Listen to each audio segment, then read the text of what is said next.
Why you think that? Like, why is it like guaranteed that we're getting lies? Yeah. Because it's the game talking. And this is not a shot at him, but he's very extra. Like, he lied. For him to come back and appear to be unappreciative was incredible to me. I don't. Maybe my Rock Nation brunch.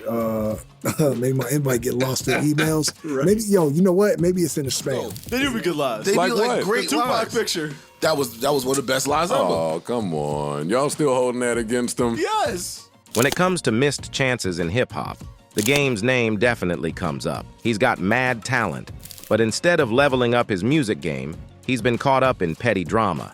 This has seriously messed with his reputation and left him in the background.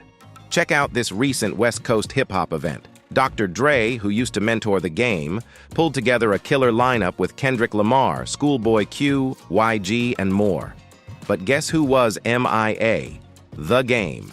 For someone who's been a big deal in West Coast rap, not showing up was a major head-scratcher and had everyone wondering why he got snubbed. Why you think that? Like, why is it like guaranteed that we're getting lies? Yeah. Because it's the game talking. And this is not a shot at him, but he's very extra. Like, he lied. One major reason the game's rep is in the dumps is his habit of stretching the truth. Remember when he posted that fake pic with Tupac on Instagram, trying to make it look like they'd hung out? Fans spotted the Photoshop fail instantly, and the backlash was intense. The game later claimed he didn't mean to trick anyone, just wanted to pay homage to Tupac. But the damage was done. And don't even get started on his ever-changing stories about getting shot. Those keep shifting so much that it's hard to know what's real. Fans and critics are left totally confused.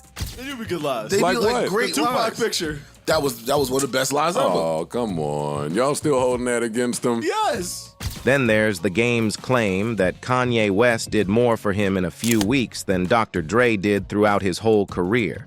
This was not just controversial, but flat out wrong, considering Dr. Dre basically launched the game's career. Making these kinds of statements only makes him seem ungrateful and phony. Adding to the mess, the game's been accused of scamming young artists out of thousands. He promised them spots on mixtapes and promo help, but apparently he didn't deliver. And let's not forget his ongoing beefs, especially the infamous one with 50 Cent. It's all part of the drama that's overshadowing his actual talent and music career.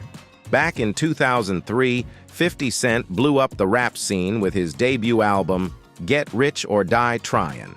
Thanks to Eminem and Dr. Dre noticing 50's epic success, Dre decided it was time to add another hot artist to the mix. Enter The Game, a Compton kid hustling mixtapes. Dre signed him to Aftermath, and The Game soon made a splash with his G-Unit debut track, So Hard.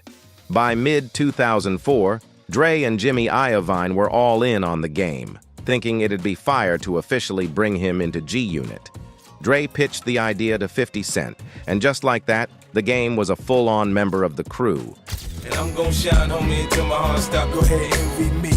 I'm Rap's MVP. But by early 2005, things started getting messy, while 50 Cent was busy working on The Saint. Valentine's Day Massacre, The Game was gearing up for his debut, which he first called N-Words with an Attitude Volume 1 before switching it to the documentary. During this time, 50 even handed over some of his own tracks to make sure The Game's debut would hit hard. Then the drama kicked in. The Game started throwing shade at other artists and DJs, and 50 had to jump in to clean up the mess. The situation got even more heated when The Game pushed to drop his album before 50's, forcing 50 to delay his release until March. By January 28, 2005, when Hate It or Love It dropped, things had escalated. In the music video, 50 Cent refused to sit up front with The Game, a clear sign their friendship was unraveling. For him to come back and appear to be unappreciative was incredible to me. The final straw came when The Game publicly declared he had no beef with Nas, Fat Joe, and Jadakiss, who were all enemies of 50 Cent. Seeing this as a huge betrayal, 50 Cent called The Game out live on air during an interview with Ed Lover on Power 105.1, officially kicking him out of G-Unit. the game's spot in the crew was officially over.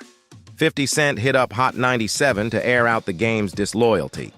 But the game wasn't having it. He rounded up some gang members and rolled up to the station, leading to a shootout with 50's crew. One of the game's guys got shot, and 50 slipped out the back door. A few days later, in a surprising twist, 50 and the game publicly squashed the beef, even making a donation together. But it didn't last. At Summer Jam 2005, the game tossed his G-Unit chain into the crowd and officially declared he was out. The game then dropped You Know What It Is Volume 3, featuring the legendary 15-minute diss track 300 Bars and Runnin' aimed at 50 and G-Unit. 50 fired back with the piggy bank video and threw shade at the game on Emotional. Despite all the drama, the game proved his resilience in 2006 with Doctor's Advocate, dropping a fire album without Dre or 50, showing he could go solo and still slay.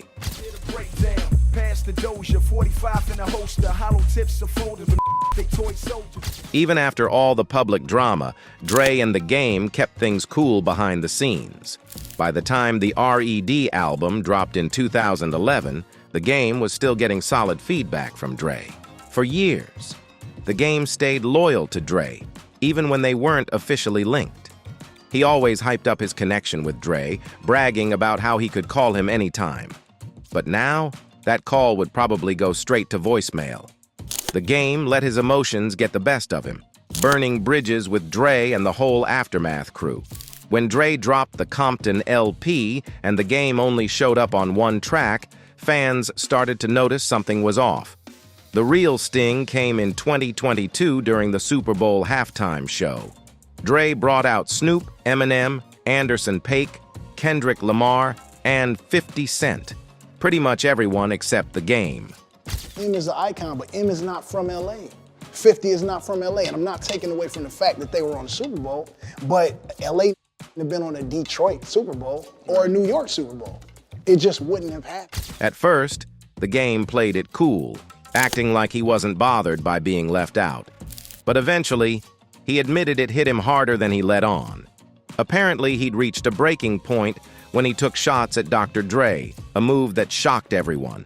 This was the same guy who once poured his heart out in a tribute to Dre, and now he was downplaying Dre's role in his career. I've never had a song with Dre on it and Dre been in my video. Snoop has a ton, M has a ton. I don't have none. Then he claimed Kanye did more for him than Dre, despite their past beef over Kanye's ex, Kim Kardashian. The internet wasn't buying it, and those who knew the game's history with Aftermath weren't quiet about it. It's crazy that Ye did more for me in the last 2 weeks than Dre did for me my whole career. By trashing Dre, the game burned a crucial bridge in hip-hop. His resentment only grew after being snubbed at the Super Bowl, even leading him to diss Eminem as a way to get back at Dr. But it wasn't a one-time slip. This was part of a bigger pattern that wrecked his relationship with Dre. The game also took shots at Kendrick Lamar, despite their history of working together. Whether it was jealousy or competition, the game's actions, fueled by alcohol, made him a problem Dre didn't want to deal with anymore.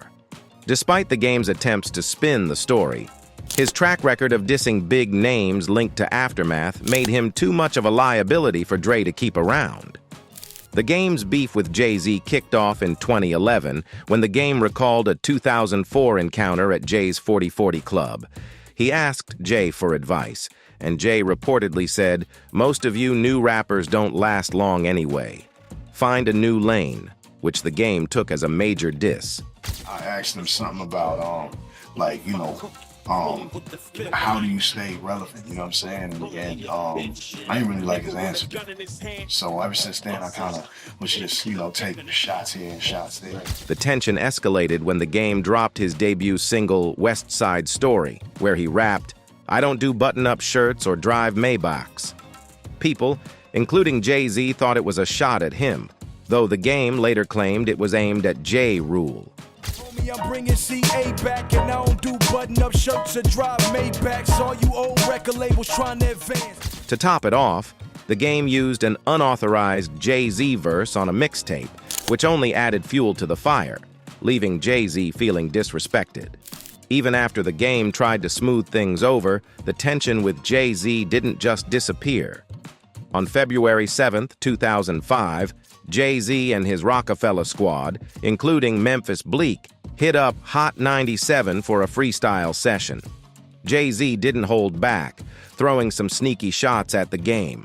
Before dropping his bars, Jay-Z made a snarky comment about needing 700% of your record if you're going to use his verse, throwing shade at the game for using his lines without permission. As soon as the game heard about Jay-Z's freestyle, where Jay dropped his name multiple times, he was heated. On February 10, 2005, the game called 50 Cent for advice, but instead of listening to 50's cool-headed strategy, the game, being young and reckless, took matters into his own hands. That night, while performing in Amsterdam, he went off and dissed not only Jay-Z, but all of Rockefeller and Murder, Inc. When he had issues with Jay, and I got a phone call from him. He was in Amsterdam when he called me back in the States, and I told him, I said, just sit tight, let me see exactly what it's about. I'll get in contact with Jay and see how really what it is. Fast forward to 2009, the beef reignited when Jay-Z started dropping more subliminal shots. On July 3, 2009, during a show in Vegas, Jay-Z dissed The Game along with others. The Game wasn't having it, and 2 days later, while performing in France, he fired back with a bold FJZ on stage. Jay-Z's UK tour was cruising until July 21, 2009, when he casually dismissed The Game as a groupie during a chat with Tim Westwood. A week later, Jay-Z downplayed the beef again on Big Boy's Neighborhood, saying The Game was just chasing clout. On July 22, 2011, The Game released Uncle Otis, a playful jab at Jay-Z and Kanye's Otis, admitting he was just stirring up drama for his upcoming album, the R.E.D. album. In an interview that year, The Game claimed he always wanted a battle with Jay-Z and suggested Jay-Z was scared. He also criticized the lack of real confrontations in hip-hop. By 2015, The Game reflected on the feud, saying he did it to make his mark. Despite the fallout, he felt validated when Jay-Z acknowledged him.